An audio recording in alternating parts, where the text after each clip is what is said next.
Agricultural Leadership Education in the Department of Agricultural Education and Communication at the University of Florida. Originally from Quito, Ecuador, he earned his bachelor's degree in environment and development from the Escuela Agrícola Panamericana El Zamorano in Honduras, and began his career as an internal auditor in the banana industry. He later pursued graduate studies at Texas Tech University, where he earned both a master's degree in agricultural education and a doctoral degree in agricultural education and communication. In addition, he holds 5 graduate certificates in areas including global food security, agricultural leadership, mixed methods design, and grants and proposals, demonstrating his strong interdisciplinary engagement. Dr. Lamino's research centers on underrepresented groups in agriculture, especially indigenous people. His research focuses on migration intentions, global leadership, consumers, agricultural perceptions, intercultural mentoring, and the scholarship of teaching and learning applied to new ways to teach intercultural communication. His work also explores knowledge, attitudes, and practices among college students from Latin America and the United States, as well as the role of agriculture in shaping youth migration dynamics in low and middle income countries. So, Dr. Lamino, I'll hand it over to you. Thank you for being here. Thank you so much for the introduction. It is a pleasure for me to present about this. So when people ask me about what is your presentation about, I said, it's a really fancy name that we have, but mainly it's going to be the application of culture in sustainability. So this is the gameplay that we have for today. That is mainly, we're going to talk about the different frameworks that are going to relate to culture. Later, we're going to give some examples about cultural barriers and how it's going to be connected to sustainability. We're going to identify the components of intercultural competencies. And at the end, we're going to connect with some research related about this. So during the presentation, we're going to talk about the foundation, real world case scenarios, talk about some frameworks that are going to be useful, and practical application about this. So this is the game plan that I have designed for today. And to begin, I'm going to give you an example of what happened to me. So in that way, we can understand a little bit more about the importance of culture in sustainability. So I don't know how many of you are aware where Guatemala is located. Yeah, so Guatemala is located in Central America. And Guatemala is something interesting about this country is that how the population lives in rural areas. And they have one of the highest rate of poverty in Latin America. And as part of environmental issues, as part of the influence of Mars, younger generations are moving to other places, like migrating to the US. Well, it used to be to the US, to Spain, to Mexico, to different places around Latin America and Europe and the United States. So as one of the ways to solve this problem is with microfinance institution, they decide to invest on ways to solve this problem of migration and food and social insecurity. So the microfinance institutions, they are great. They're mainly managed by no-profit organizations and by banks. But as all the organizations, they have this kind of goal to be sustainable in terms of the economic aspect. So it has been a good way to invest on rural communities. However, they're also looking for an investment that they're going to be receiving as part of this process of working with the community. So a way to solve this problem is a different kind of path to go through microfinance institution is saving and internal lending communities. So what is this? So it's mainly this is coming from the community. So the community is going to be the owner of this organization or this institution that is going to invest on the revenues that they receive from the loans that they are receiving from the members. So if the members is requesting for a loan, they're going to give you with a low interest, but at the end, it's going to return to the community. So far, so good. Sounds great, right? So something interesting that happened to us is that we were creating or supporting on the promotion of this program based on a system that was successful in one place. So we had a good experience, and I said, okay, we're going to replicate it in another place of rural Guatemala. And we thought it was going to be okay. However, the problem that we struggle or the issue that we ended up having is that at the first cycle, the first year, it was successful, this experience, but later on, we noticed that people, they were using the revenues that they were receiving from the investment of the SIF program or the saving and internal lending communities to migrate. So they were using all of this financial support that they were receiving at the end of the cycle to move to other places.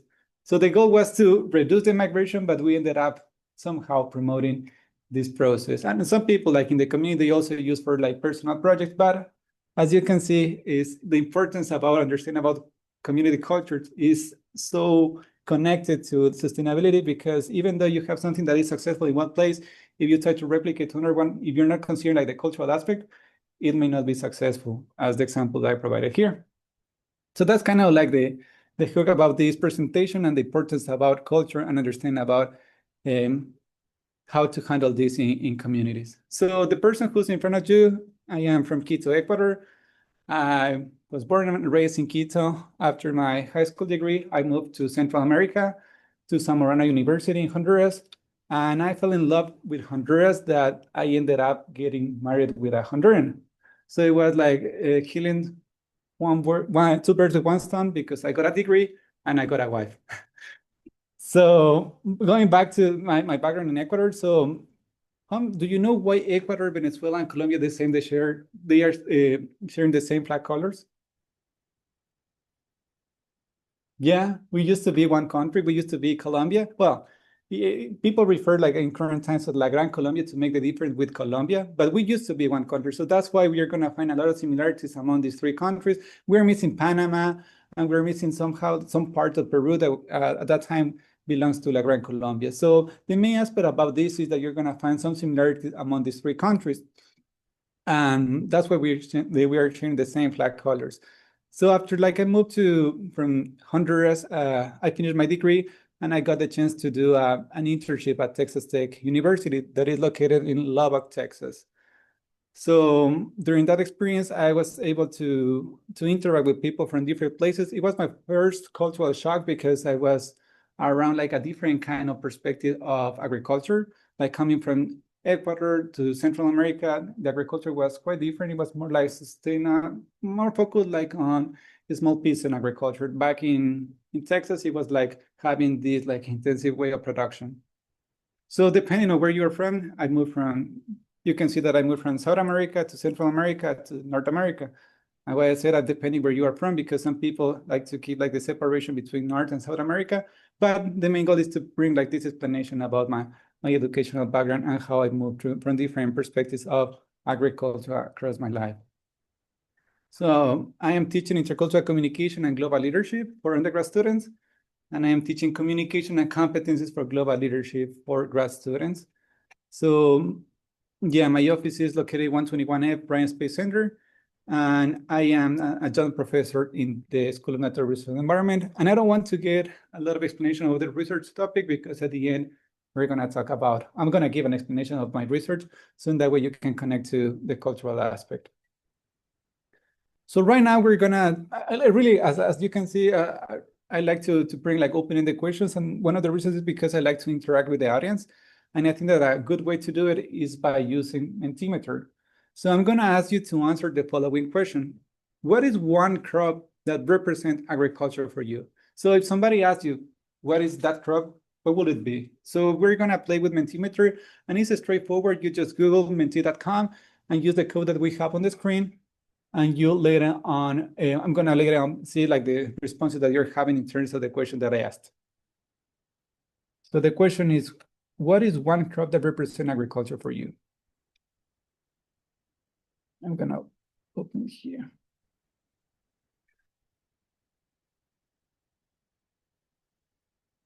I think that is this one. Or maybe it's not here. I'm gonna open this, and that way we can see it.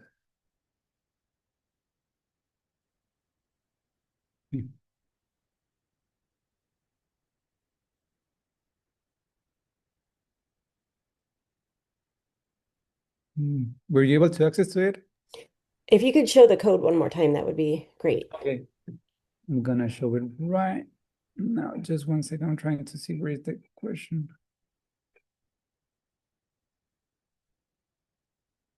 Okay, here we have it. So the code is the one that we have on the screen. That is 91936357. So it's straightforward. You go to menti.com and you just use that code to answer the question. So I'm gonna give you like 2 minutes so we can continue to 08, so in that way we're not taking a lot of time on this activity. But let's see what we have here. Like, I really like the, as part of this um, brainstorming is coming a lot of crops. I can see like the main one is gonna be corn, but let's see what else do we have.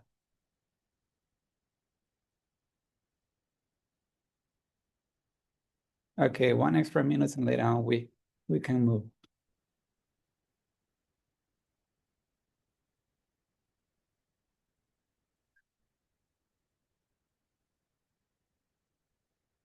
Okay, I think that it's gonna be coffee, corn, the ones that are like the ones that are like on the top. We have wheat, okay, we have potato, rice is growing. So I'm gonna leave it really open, but what will be one of the reasons why do you think that we have different crops here? Like, is this just like opening the question that we can see like different perspectives on, in terms of the representation of agriculture using a crop, right? What will be some other reasons?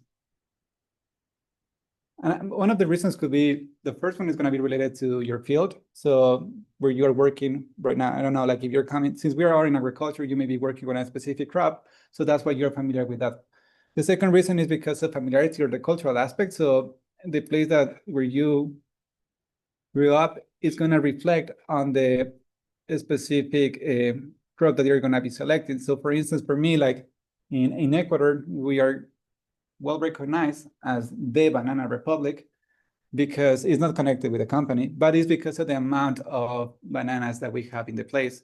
So like just talking about bananas, you're gonna see that we have different kind of productions, different kind of varieties. So it's gonna be the plantain, the bananas, we have Doritos. So as you can see, everything is gonna be connected to the cultural aspect. So in the case that if somebody, you ask about these questions to an Ecuadorian, he or she may answer this question as selecting the banana as one of the crops that is representing agriculture. So then the main reason why I decided to bring this is because in agriculture, we're going to see like there's a clear connection on how we're connecting what we know to to the cultural aspect. So our brains tries to keep everything easy, everything like in a low level. So that's why many times when we are addressing a new situation, we are going to get used to what we know, what our brains know. So that's like an example of how just in this question, you can see that the first thing that is coming to your mind is something that you're familiar with, and it's going to be connected to culture because at the end, your culture is going to influence on your selection. But what is culture?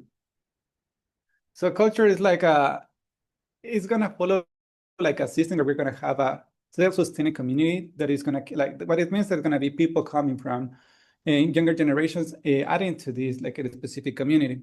They're going to be reflected or related to the symbols, ritual values, and heroes that are coming from this community. So you're going to have a hero that is well recognized and has been established because of ancient years. So that's why you are getting connected to the hero. You're going to be values that has been assigned through your parents, through the school. So that's going to be the next step. That is the social transmission through your parents, also through schools over generations. And the fourth phase in this process of understanding culture is we need to see that there's going to be people who's going to be self-identifying with these rituals, symbols, values, and heroes that at the end, they're going to select being in this community because they want it.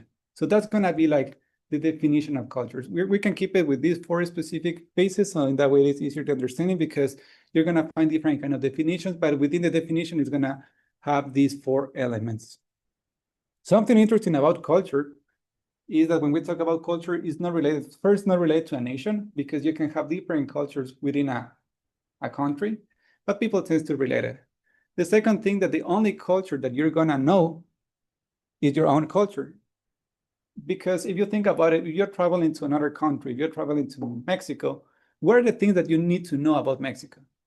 You will need to know about like the currency, the language, the manners, the public system, everything. So there's a lot of information that you're going to be missing when you're trying to understand a culture. So that's why it's really easy to say that you are going to be just understanding your own culture because of this connotation. So that's so if we're saying that we're just going to be understanding about our culture, why it's important to understand to research about or focus on intercultural competencies, because something really important that is in current times, many employers, they are focusing on employees with high CQ, that is cultural knowledge, instead of IQ. The reason why, because you're going to be working with people from different places, different cultures, different disciplines. So that's why it's important to invest in intercultural competencies. And when we talk about intercultural competencies, we focus on 5 specific variables or aspects. It's going to be the knowledge that is focused on the cultural general, that is the general information that you have about the cultures around the world. The other one is going to be the culture specific, that is going to focus like on a specific community. And the third one is going to be your culture. So that's going to be influencing on how you interact with other people. In the skills, well, it depends on how you want to see it. We have the skills and traits. So skills are things that you can learn about, and the traits are things that or abilities that you are born with. So a clear example about this is being honest. Do you think that being honest is something that you're born with, or you can learn through the time? So that's going to be the difference between a skill and a trait. And this could be applicable to intercultural competencies. In the case that we have cross-cultural interaction, is going to be a skill or a trait, depending on how you want to see it, and the way that we are flexible to adapt our styles. The motivation and values are going to be focused more like on our self kind of information that is influencing our willingness to be open to get this new interaction with people from different cultures. So, okay, so that's kind of like the main aspect about competencies. What is important about understanding about competencies? How many of you are familiar with Diffusion of Innovation, Roger's book?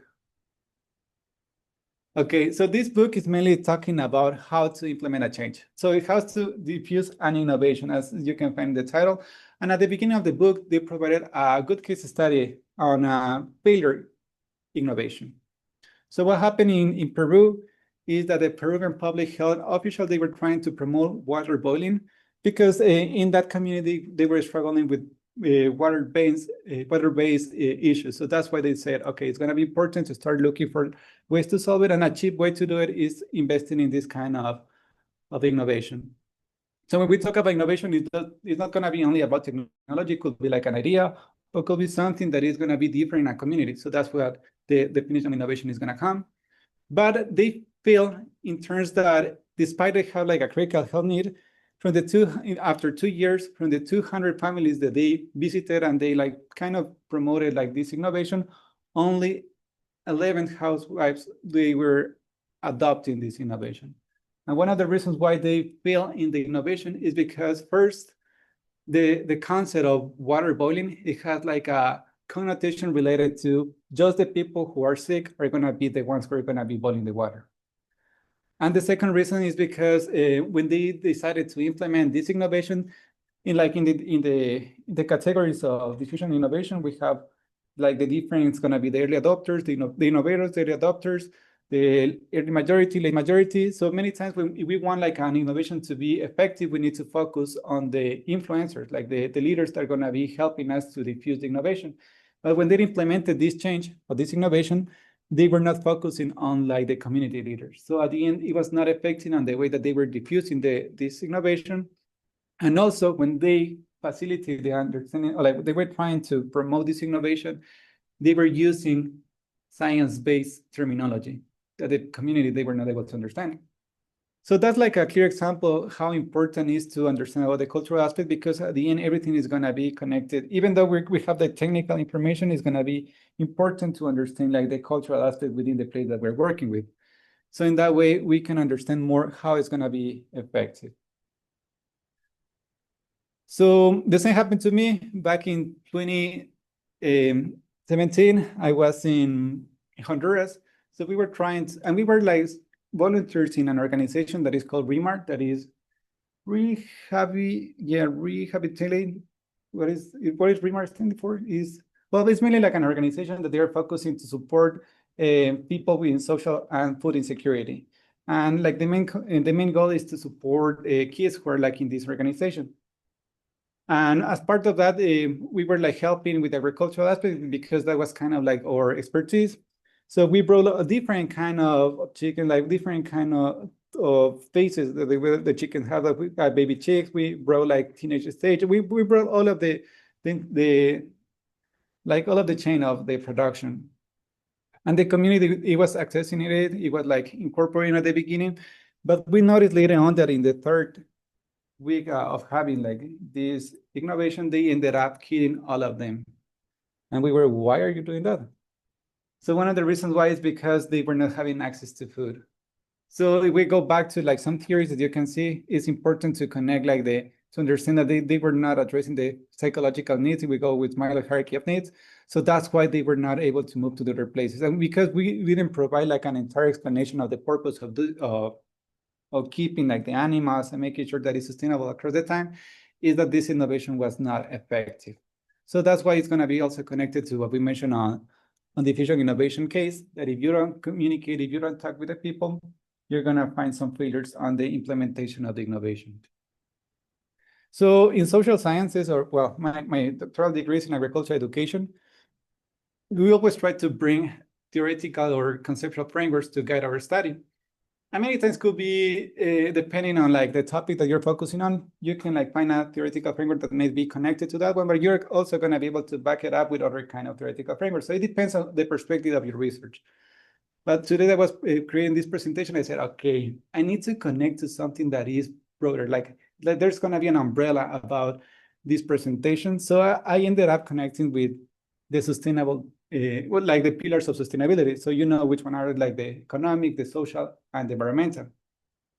So why culture is important about, why culture is important in sustainability? The main reason why is because it's part of, it has been added recently as one of the pillars on sustainability. So we have the social, economic, environmental, and cultural. And we also, you're gonna also be able to find other kind of frameworks where they are incorporating partnership and peace as part of this process of understanding sustainability. So the main reason why it's important in like a broader kind of scope is because it's something that people or they are considering as some that's gonna be transactional in all of this process. So right now, the United Nations, they are considering that the culture is going to be part of, is going to be involved, is going to be embedded in all of the sustainable development goals. So that's why we need to emphasize on how to understand like people's way of thinking, acting, or perceiving things, because at the end it's going to be influencing on the other SDGs, like in the economic, social, environmental aspect, and everything that we have related to the SDGs. So the only problem that we have in terms of that is that regardless we have like a need, a priority, there is lack of research in terms of how to research on or investigate on culture in sustainability. So I'm going to give you some examples of what will be like successful like in social science, or some of the things that you can consider in social science when you are talking about culture.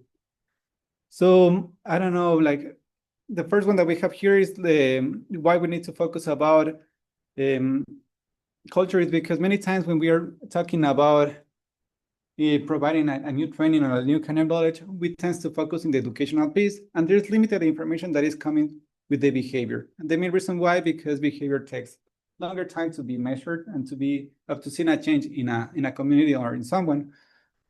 So the frameworks that we have to measure behavior at the theory plan behavior, the theory plan behavior, we have like three main concepts. That is going to be the attitude, that is mainly how we perceive like a specific task or like a specific behavior. The subjective norms are going to be how the people around us influence on implementing this behavior. And the perceived behavioral control is if we think that implementing this task is going to be easy or it's going to be challenging. So that's kind of like the theory plan behavior that at the end is helping us to predict behavior. And we also have the theory of reason action that is going to be based on the theory of plan behavior, that at the end we're removing in this framework we're removing the perceived behavioral control. And the last one that we have is the knowledge, attitude, and practice. So this is like a framework that is helping us to predict practices. Something that is important about this is that how we are predicting behavior and practices is going to be in self-reported behaviors, because if you want to measure something that is related to behavior, you will need to go and see like the people making the change. So that's going to be something that I still like is helping us to see how people are going to be adopting. So going back to the cultural aspect, if we think how it is going to be applicable in this scenario, so you can measure the implementation of a cultural change based on these theoretical frameworks. And also, like in social sciences, we have four main reasons. Well, depending on who you're asking, you're going to find more than the ones that I'm providing here. But I will say that these are like the four that are going to be connected to the cultural aspects. That is going to be qualitative research. So qualitative research means that you're going to be collecting data through interviews, focus groups, ethnographic time. You're going to spend like some time with a community collecting data.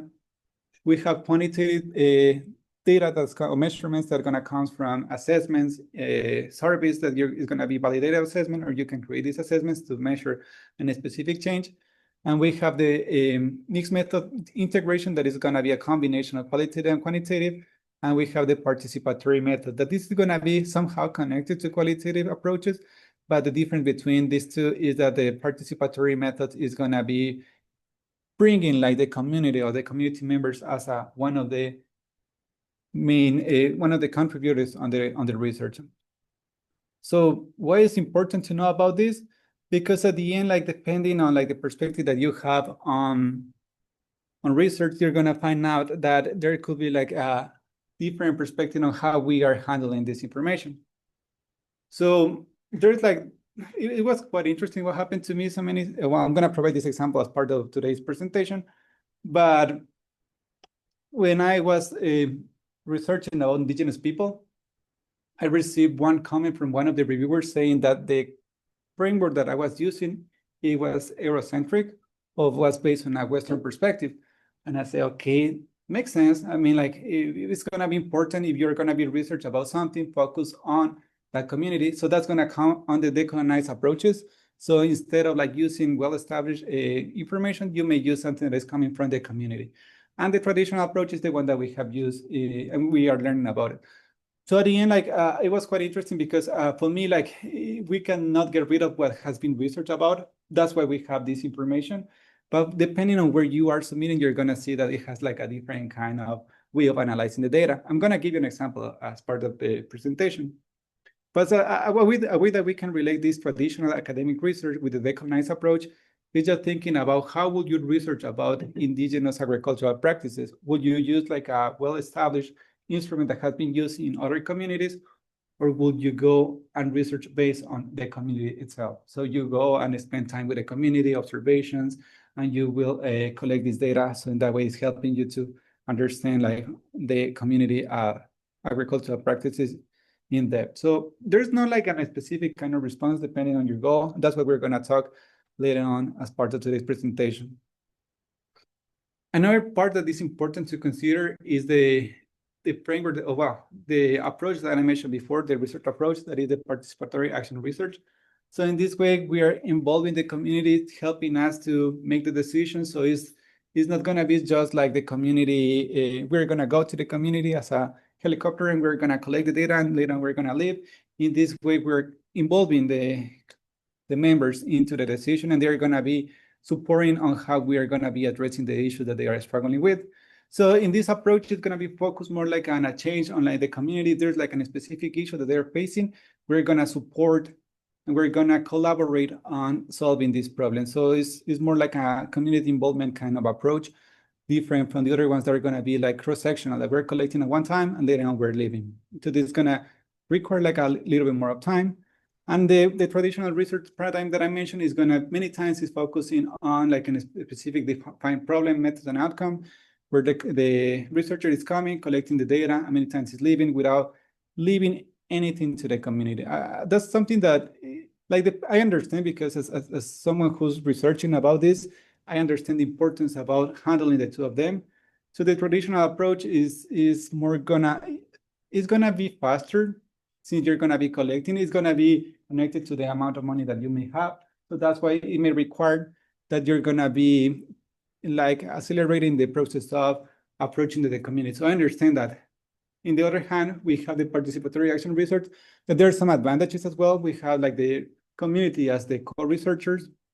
But one of the challenges that is, since you're gonna be co-creating the information or co-creating the solution, it's gonna require you to invest more time on the process of getting like this rapport kind of time with the community and building trust with them. So like, what I'm coming with this is like, there's like different ways that you can use this kind of system, but you need to be aware that there's gonna be more than the traditional one. So in that way, when you're making the decision, you are basing on what is important. So if you're like thinking on something that is cross-sectional just one time, the traditional approach is gonna be something effective, something that you can use. But if you want to solve like an issue in a community, it's gonna involve longer time. So what happened to me, like in the previous example that I gave you about the saving and internal learning communities, and what happened with the with the food insecure people in Honduras is that we didn't spend that time looking for ways to solve the problem. It was just like, okay, there's like this issue, it was effective in this community, we are going to replicate it. And it was not that effective because at the end, they were not implemented the innovation. But I understand that many times tradition is going to be effective if you're trying to have like a broader kind of understanding about the topics. So how this connects to the research that I conducted? So I tried to divide it like in the three of them, like decolonization, recognizing research, like research that has been focusing on changing the way that people are producing, or changing like a specific issue that they're facing.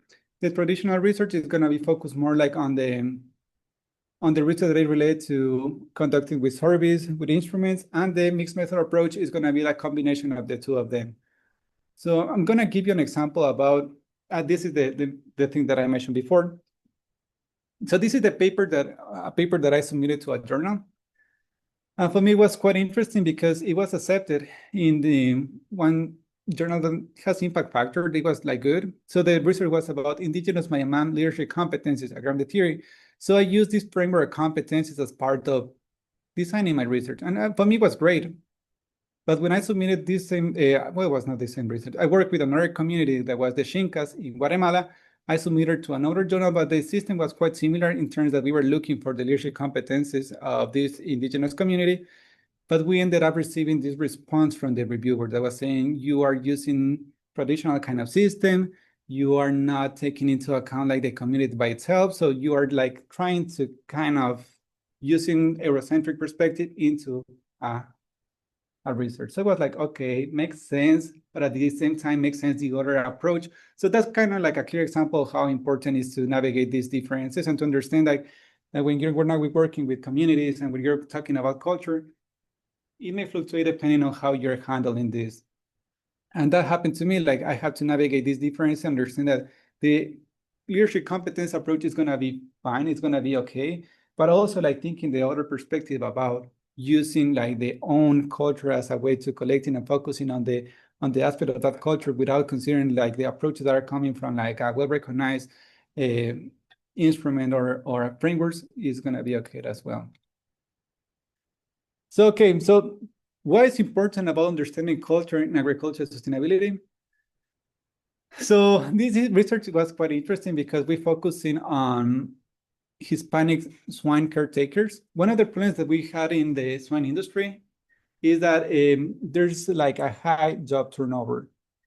So how can you solve this problem? Is by bringing people, right?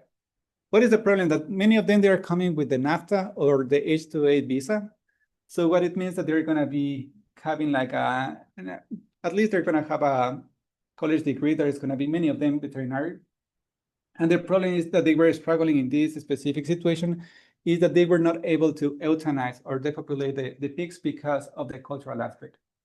So since they were raised, since they were like educated to avoid like killing animals and trying to leave like a second chance to the animal or trying to solve the problem, they were not really accomplishing the needs that we had like in the town industry.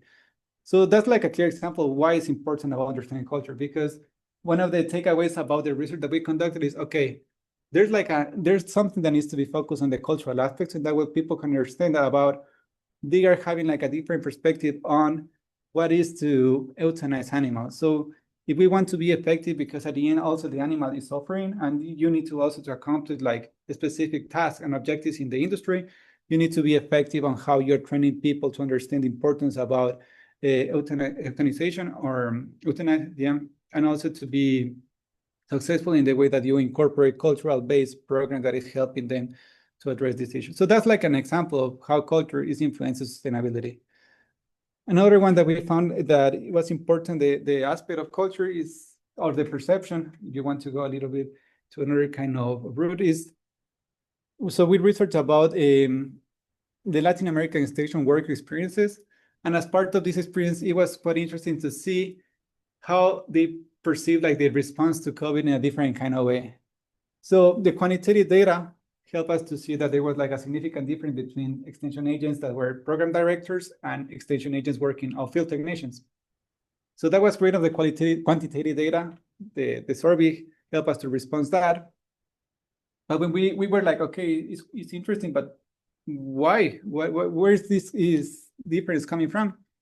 So when the qualitative data, we noticed that the difference was coming because for the program directors, they were accomplishing, they were answering like the needs of the people who were like in the upper level because they were not spending money. And for the field technicians, they were struggling with this responsiveness to the community because they were not addressing they were not visiting the community members. They were not like having a one-on-one time with the community. So as you can see, like the response in terms of this, it was different. The statistical significance help us to see the difference, but the qualitative research support on the rationality behind this difference. So if we connect it to culture, you can see like the perception that you're gonna find into someone that is working in the desk may have a different kind of approach with someone that is working in the field on how they connect. In the case of we also conducted a research about sustainable agriculture knowledge and attitude in Honduras and climate change perception in Ecuador. So we used the framework that I mentioned before, the knowledge, attitude, and practices. So we found that in the case of Honduras, the perceived knowledge did not predict actual measured knowledge. So many times when we are analyzing knowledge, we tend to see what is your predicted knowledge, how much do you know about a topic, but we ended up noticing that it was not what they measured based on a 10-question quiz that we asked them. And we also noticed that there was like a differences in terms of the relationship between attitudes and knowledge. Even though it was weak, it was not as effective in the case of the Honduran students. And we also we kind of like play with some variables in terms of how is like the perception of environmental issues depending on where you are located. So we have a validated instrument, a quantitative instrument, and we ask them to complete in Honduras, a university in Texas, and university in Louisiana. And after that, we compare like what is influencing people to make change or like to have like an environmental kind of a pro-environmental action. So when we noticed that it was in the United States students, like having like an economic motivator is going to help them to make a change, while in the Honduran people, like the people who's around them is going to influence on the way. So what's important about this cross-cultural comparison is that help us to see like how people like in the same generation, they're going to have like different perspective on the way that is motivating them to adopt an innovation. And we also researched about how this is going to be connected with the environmental attitude, because we mentioned that many times we focus on the knowledge and attitudes. Behavior is going to be something that's going to take a little bit longer. So that's why we said it's going to be important to also analyze this information. I'm trying to. Okay, and we also have some research that is related to public perception, that the purpose of this is like, I think that is important because it's helping you to understand how like people in general are using this information to perceive like a specific kind of issue that is related to agriculture. So for instance, we talk about how these budding techniques in Texas. So we wanted to see how people perceive, and we noticed that there's like a difference in terms of like the hot iron preferred by men comparing with women. And in case of consumer vegetable preferences, we noticed that, for instance, higher expenditure is going to be related to gender, ethnicity, or organic preference. So this research, like quantitative in a way, it was effective because it helped us to have like a broader understanding. So that's what I say, that it's having like these traditional approaches is going to be okay, it's going to be effective because it's helping us to have an understanding of the broader perspective that is coming.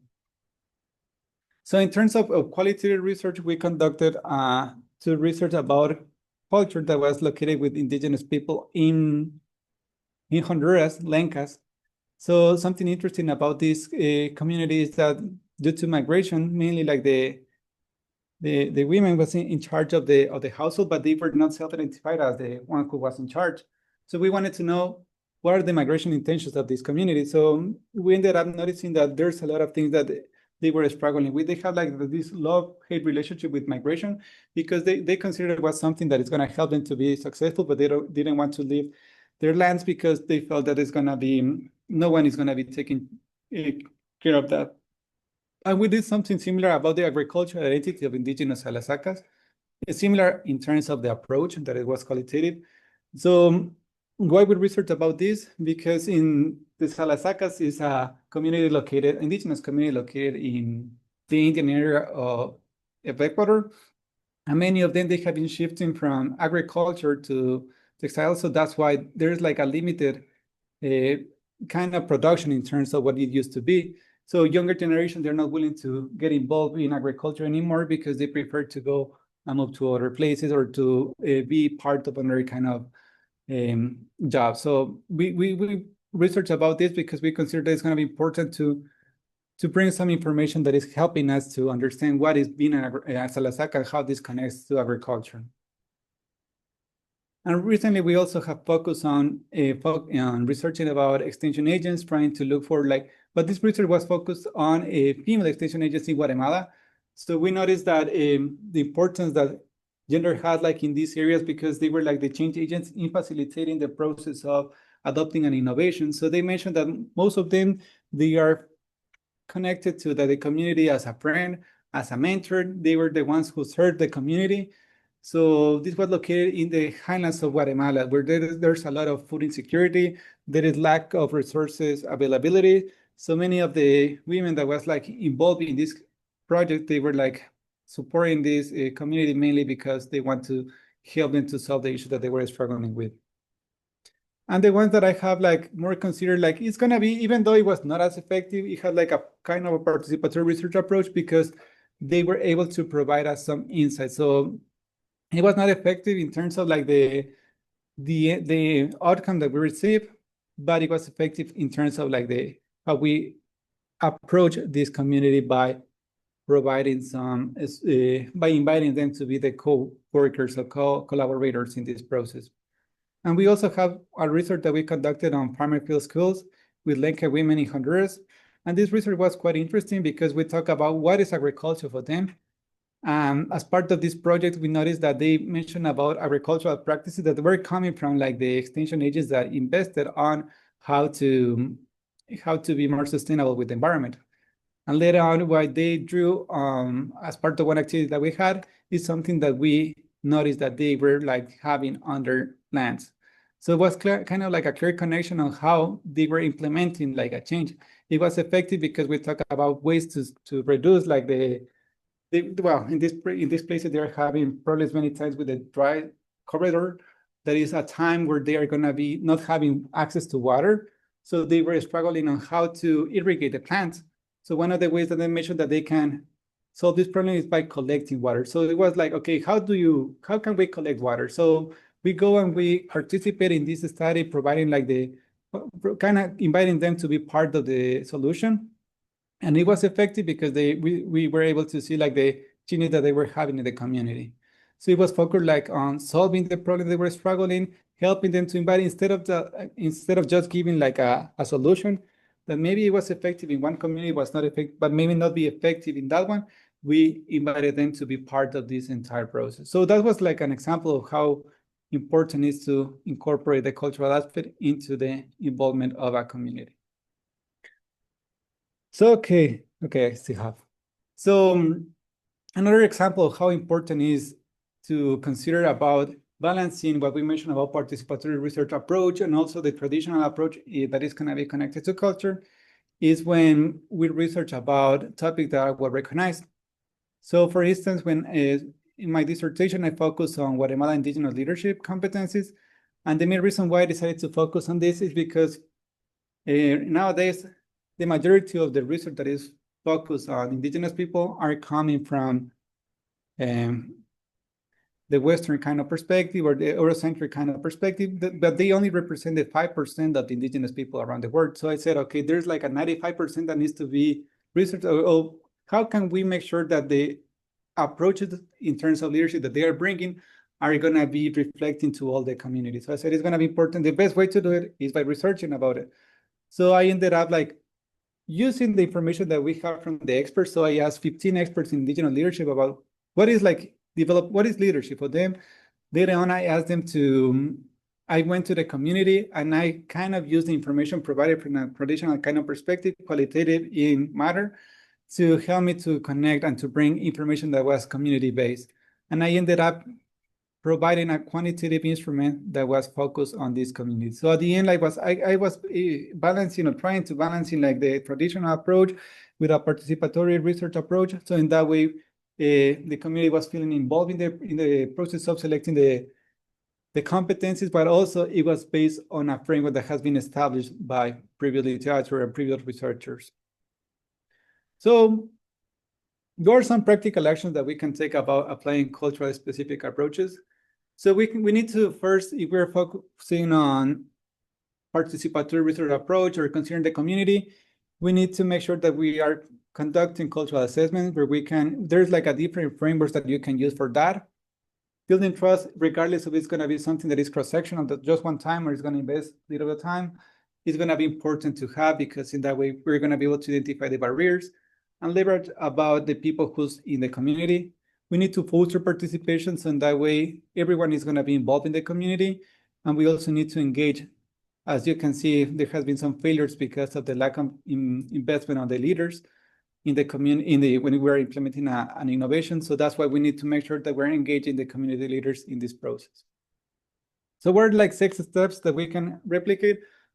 And what are like the main takeaways I will say? First is going to be to identify the aim. So as I said before, it's going to be important to balance like what is the traditional kind of research, but also with the participatory research approach, because at the end, it depends on the goal. It depends on like how much do you have in terms of the time, the funding, all the research that are going to take place in the decision. We also need to make sure that we are listening first, like making sure that we're implementing the instrument that I mentioned before to have like a baseline. In case that we want to balance this process of collecting data with the community, we need to make sure that we are co-creating these solutions, so that way it's not going to be something that comes from us. We need to honor local knowledge, but also we need to honor the knowledge that is coming from the literature, because that's what is important to keep like this information. That's what we have in the thesis dissertation, the lib review, because it's helping us to guide our project. But it's still like honor local knowledge is as important as that one, because they have been longer time in that community, in that place. So the knowledge that they are having, the traditional, is going to be as important as the one that we have literature. And also we need to build local leadership, because at the end, in order to be sustainable, the community is the one who needs to be taking care of that problem. So to conclude, I have like just like think about your own work in natural resource management. What is one cultural insight that you have learned today that you can apply tomorrow? What is one change you will make to better engage with community? So it's just like something that we can reflect about it. If you want to answer, it's going to be fine. I think that we still have, well, 1 minute, so maybe not. So that's mainly like what I have for today. So in the presentation, we talk about the culture, the different competencies. We mentioned about the importance about culture in sustainability, and we talk about how this is going to be connected to the research approaches that we have established when we are conducting research. So that's going to be for me. Thank you so much for hearing me. Thank you very much. That was really very interesting, and certainly, I'm sure, relevant to the work that I do, but also to, I'm sure, a lot of people here. So we do have just 1 minute if anybody has a question.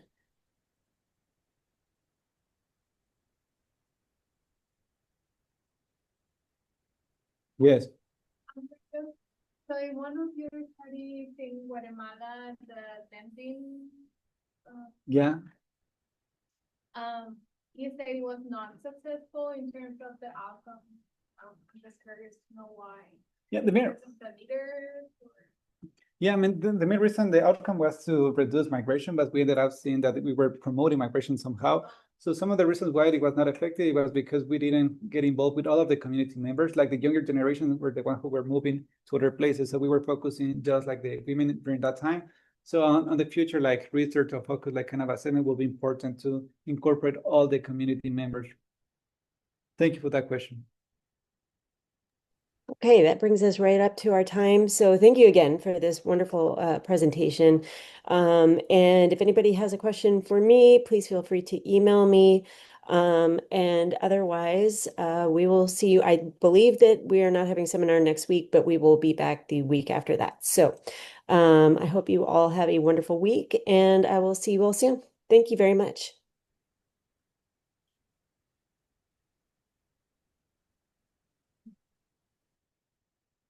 Yeah, cool.